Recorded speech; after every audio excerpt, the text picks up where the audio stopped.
L'église Saint-Paul a 100 ans, mais elle est entrée de plein pied dans le XXIe siècle. Ici, les fidèles sont encouragés à tweeter pendant la messe via le réseau Wi-Fi de l'église. Et pendant l'homélie, le prêtre réagit du tac au tac au tweet envoyé. Quelqu'un a tweeté « Nous devons vivre avec les conséquences de nos mots, qu'ils soient bons ou mauvais ». À l'origine de cette idée, Andrew Alden, prêtre à Saint-Paul, soucieux de trouver une solution à la désaffection des églises. Il y a de moins en moins de jeunes adultes dans l'Église de notre pays.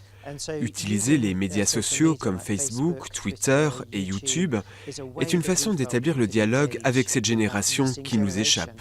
Et au passage permet d'éviter de répondre à des questions incongrues qui pourraient être posées à voix haute. La petite église a reçu la bénédiction de l'évêque. Elle organise des dimanches Twitter environ une fois par mois, dans une ambiance très décontractée. Le sermon ne doit pas être un monologue où on préside pendant une demi-heure et où on absorbe de l'information.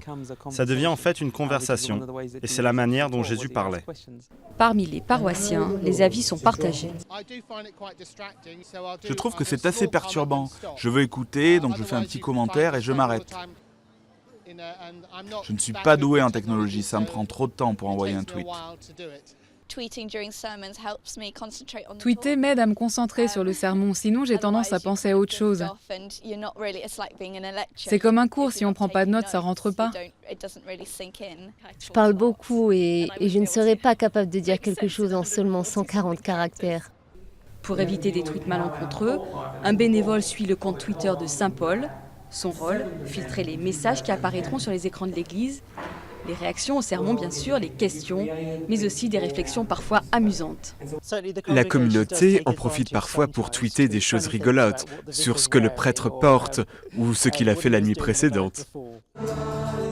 Grâce à ses innovations et son humour, la communauté de Saint-Paul a réussi à doubler en 5 ans le nombre de ses fidèles. La petite église accueille environ 400 paroissiens tous les dimanches.